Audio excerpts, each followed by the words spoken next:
కార్తీక్ రాజు, Noel, మిస్సి చక్రవర్తి hero heroines గా వస్తున్న cinema దీర్ఘాయుష్మాన్ భవ.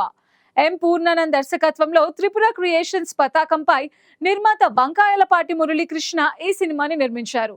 ఈ నెల 11న ఈ మూవీ రిలీజ్ కాబోతోంది. రీసెంట్ గా ఈ ఫిల్మ్ ట్రైలర్, ప్రోమో, సాంగ్స్ ని ప్రీ రిలీజ్ ఈవెంట్ లో పలువురు అతిథులు ఆవిష్కరించారు. ఆ డీటెయిల్స్ మీకోసం. మళ్ళీ సినిమాని మళ్ళీ ఇంకొకసారి ఎప్పుడు మనం టీవీలో చూసినప్పుడు ఇంకొకసారి నవ్వుకుంటాం, కానీ సినిమా మాత్రం గుర్తుపెట్టుకునే సినిమా అవుతుంది డెఫినెట్గా. ఎందుకంటే అన్ని క్యారెక్టర్స్ ఉన్నాయి, ఆర్టిస్టులు అందరూ పార్టిసిపేట్ చేశారు ఈ సినిమాలో. హీరో కార్తీక్ నాకు మంచి ఫ్రెండ్, అలాగే నోయల్, వీళ్ళందరూ సినిమాని ఆ రోజున షూటింగ్ జరుగుతున్నప్పుడే అనుకున్నాం, షూటింగ్ సెట్లో మేము అంత నవ్వుకున్నాం, రేపు థియేటర్లో కూడా అంత నవ్వుకుంటారని. అలాంటి మంచి సినిమాని మాకు అందించినటువంటి పూర్ణానంద గారికి, ఈ సినిమాని ప్రేక్షకుల ముందుకు తీసుకొచ్చుతున్న ప్రొడ్యూసర్ మురళీకృష్ణరాజు గారికి, మా అన్నయ్య దాము గారికి, నట్ కుమార్ గారికి, వేదిక మీద ఉన్న పెద్దలందరికీ, మా ఫర్ బ్రాండ్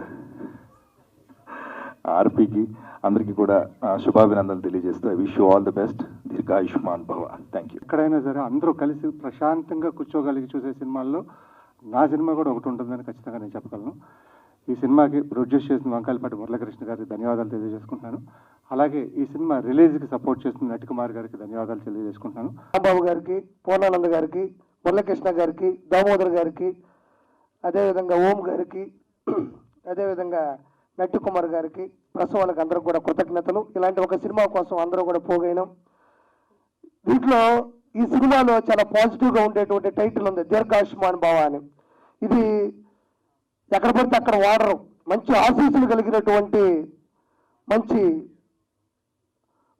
సౌండ్ ఇది. ఈ సినిమాని చాలా కష్టపడి తీశారు. అదేవిధంగా ఈ సినిమా సంబంధించినటువంటి పూర్ణానంద గారు కూడా మంచి దర్శకత్వం వహించారు. అదేవిధంగా మురళీకృష్ణ గారు కూడా ఏమాత్రం వెనకడుగు వేయకుండా కూడా ప్రతి రూపాయిని ఖర్చు పెట్టడం జరిగింది. ముఖ్యంగా ఈ సినిమా గురించి చెప్పాలంటే నాకు చాలా సంతోషంగా అనిపించింది. నట్ కుమార్ గారు ఈ సినిమాని చేతిలోకి తీసుకుని రిలీజ్ చేయాలనుకుంటున్నారు. ఆయన ఆ సినిమాలో విషయం లేకపోతే ఆ దరిదాపులకు కూడా బాడు, ఒక్క రూపాయి దాంట్లో మిగలదని తెలిస్తే అసలు బాడు. అంటే ఈ సినిమాలో ఏదో విషయం లేకపోతే నట్ కుమార్ గారు ఈ సినిమాని తీసుకోరు. 4 వివిధ సందర్భాల్లో వచ్చే సాంగ్సే, ఒక 2 మెలోడీ సాంగ్స్, అలాగే ఒక బ్రేకప్ సాంగ్ కూడా ఉంది. నేను అర్జున్ రెడ్డిలో రాసిన బ్రేకప్ సాంగ్ ఎంత హిట్ అయిందో మీకు తెలుసు. అలాగే దీంట్లో కూడా చాలా మంచి బ్రేకప్ సాంగ్ ఉంది, అలాగే లవ్ సాంగ్స్ ఉన్నాయి. ఇలా అన్ని రకాల పాటలు నాతో రాయించినందుకు పూర్ణానంద్ గారికి చాలా చాలా థ్యాంక్స్.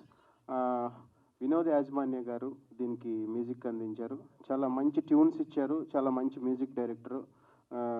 ఈ పాటలు ఆల్రెడీ రిలీజ్ అయ్యాయి, వీటిని ఆదరించినట్టు ఈ సినిమాని కూడా ఆదరించాలని కోరుకుంటున్నాం. అలాగే మన పూర్ణానంద్ గారు చాలా డెడికేటెడ్, అంటే నేను ఆయనతో 4 పాటలు రాస్తూ ఆయనతో ట్రావెల్ అయ్యాను చాలాసార్లు. చాలా మంచి డైరెక్టర్ అవుతారు. దామోదర్ ప్రసాద్ గారు సినిమా చెప్పారు. అలాగే అలా మొదలైన సినిమా అంటే ఒకటండి, ఏదైనా సినిమాని తీయడం, ఖర్చు పెట్టడం ప్రొడ్యూసర్ వంతు అయితే, సినిమాని చక్కగా తీయడం డైరెక్టర్ వంతు. దాన్ని మార్నింగ్ షోకి థియేటర్ దాకా తీసుకెళ్ళాలి, మార్నింగ్ షోకి థియేటర్లో జనాలు రావాలి అంటే అది డైరెక్టర్ ఎంత దాకా తీసుకెళ్తాడంటే, ప్రొడ్యూసరు ముందు థియేటర్లో సినిమా వేయాలంటే డిస్ట్రిబ్యూటర్ ముందు సినిమా థియేటర్లో సినిమా వేయగలిగితే అక్కడ ఉన్న కంటెంట్, హీరో కానీ హీరోయిన్లు కానీ ముందు థియేటర్కి జనాలు రావాలి. ఆ జనాలు రప్పించగలిగితే టాక్ ఇప్పుడు ఏంటంటే అంత వేగా జనాలు రావట్లేదు, ఎందుకంటే హీరోయిజం లేని సినిమాలు. కానీ ఇంతమంది ఆర్టిస్టులు పెట్టారు దీర్ఘాయుష్మాన్ భవ అని.